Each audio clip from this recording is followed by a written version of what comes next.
ये सोचा है कि एक नामी गिरामी फिल्मी हस्ती होने का मतलब क्या होता होगा? और जो कहीं आप बिल्कुल मामूली से ऐसे आदमी हैं जो सफ़र से संबंधित किताबों की दुकान चलाता है। किताबें पहले ही कम बिकती हैं और आप किताबों की, सिर्फ सफ़र से संबंधित किताबों की दुकान चला रहे हैं, तो क्या हालत होगी? उसकी पत्नी उसे छोड़कर जा चुकी है।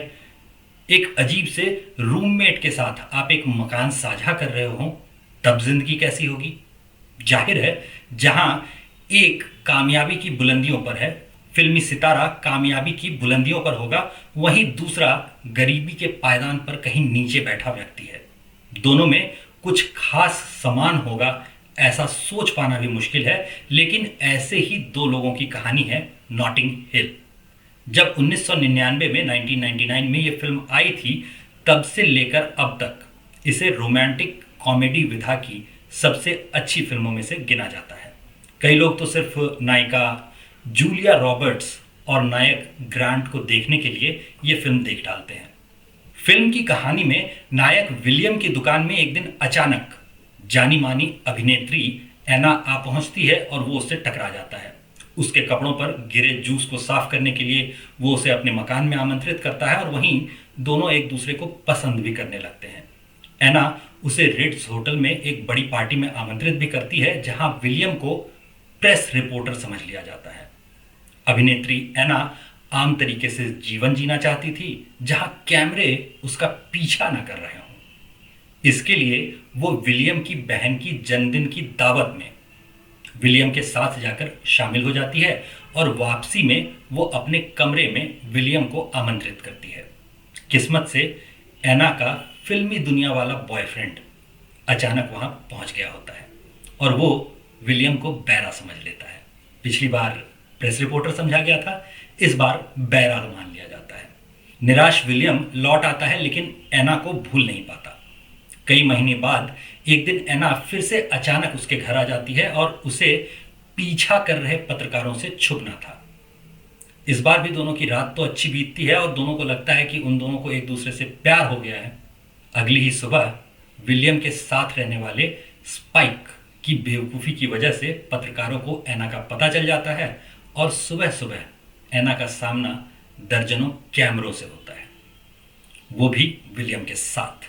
नाराज एना वहां से चली जाती है और इसके बाद भी दोनों एक दूसरे से मिलने की कोशिशें करते हैं। हर बार कोई ना कोई अड़ंगा लगता रहता है। फिल्म का अंत आते आते जाहिर है नायक नायिका दोनों को समझ में आ जाता है कि वे एक दूसरे से अलग नहीं रहने वाले, लेकिन ये होता कैसे है, ये देखने के लिए आपको पूरी फिल्म देखनी पड़ेगी। हम फिल्म की कहानी को यहीं विराम देते हैं और जैसा कि आजकल कुछ दिनों से किए जा रहे हैं, वैसे ही इस बार भी बता देते हैं कि हमने फिल्म के कहानी के धोखे में आपको फिर से भगवत गीता सुना दी है। इस फिल्म की कहानी में सबसे पहले तो आप 7वें अध्याय का 14वां श्लोक देखिए। इस श्लोक में कहा गया है कि मेरी ये 3 गुणों वाली माया बड़ी कठिनाई से पार होने वाली है, परंतु जो मेरी शरण में आते हैं वो इस माया को पार कर जाते हैं। माया के कठिनाई से पार होने को समझना मुश्किल नहीं है। अनेक कहानियों और उदाहरणों में समझदार लोगों के भी माया में फंस जाने की बात सभी जानते हैं। यह माया के 3 गुण, सतोगुण, तमोगुण और रजोगुण होने वाला जो भाग है वो महत्वपूर्ण है। तमोगुण वालों को क्रोध, भय जैसे भावों के कारण माया के फेर में पड़ना समझ में आ जाता है, लेकिन बाकी दोनों कैसे? इसके लिए फिल्म के दोनों मुख्य किरदारों को देखिए। नायक जो विलियम है वो अधिकांश सतोगुण के प्रभाव वाला भला सा आदमी लगता है। इसके बाद भी वो कई बार नायिका या परिस्थितियों को गलत समझ लेता है। फिल्मों की स्थिति को बाहर से देख रहे दर्शक को आसानी से माया के पास में उसका जाना नजर आ जाएगा। उसकी तुलना में जो नायिका है एना, वो महत्वाकांक्षी है। सफलता, प्रसिद्धि जैसी चीजों को पाने की जो इच्छा होती है वो रजोगुण का प्रभाव मानी जाती है। वो भी अलग अलग परिस्थितियों में नायक को गलत मान रही होती है, जबकि ऐसा कुछ भी नहीं। रजोगुण के प्रभाव वाला व्यक्ति भी माया के जाल में फंसता है, ये नायिका को देखकर समझ में आ जाता है। यहाँ नायिका और नायक इन दोनों का एक दूसरे के प्रति भाव या एक दूसरे के प्रति आकर्षण और व्यवहार भी देखिए, जिससे वो बचना चाह रहे हैं। उनका स्वभाव न चाहते हुए भी बार बार उसी में लगाता रहता है। ऐसी ही स्थितियों के लिए भगवत गीता के 3 अध्याय में कहा गया है, ज्ञानवान व्यक्ति भी अपनी प्रकृति के अनुसार चेष्टा करते हैं, सभी प्राणी अपनी प्रकृति पर ही जाते हैं, फिर इनमें किसी का निग्रह क्या करेगा। अगर ऐसी कोई स्थिति बार बार आ रही है जिससे आप बचने का प्रयास तो करते हैं लेकिन फिर से उसे आरंभ कर देते हैं, तो एक बार पुनः विचार कीजिए, कहीं ये आपकी प्रकृति, आपका स्वभाव तो नहीं है। इसी बात को 18वें अध्याय में भी दोहराया गया है। इस श्लोक के अर्थ में स्वामी तेजोमयानंद कहते हैं, पृथ्वी पर अथवा स्वर्ग के देवताओं में ऐसा कोई प्राणी सत्वं अर्थात विद्यमान वस्तु नहीं है जो प्रकृति से उत्पन्न इन तीनों गुणों से मुक्त यानी रहित हो।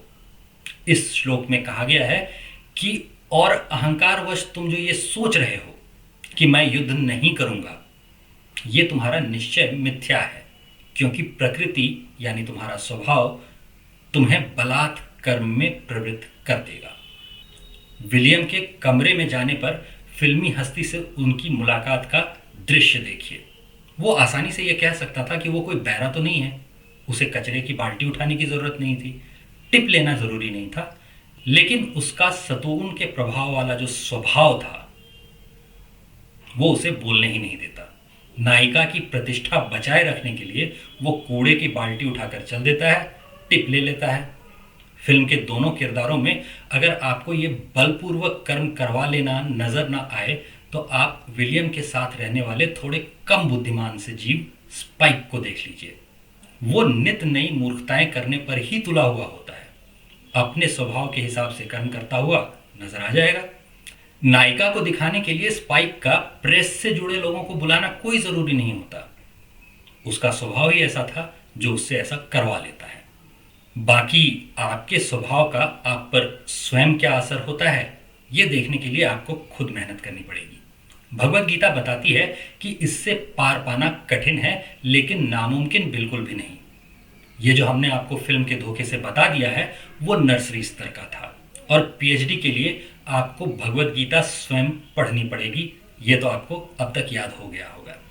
तो आज के लिए यहीं आज्ञा दीजिए। प्रणाम।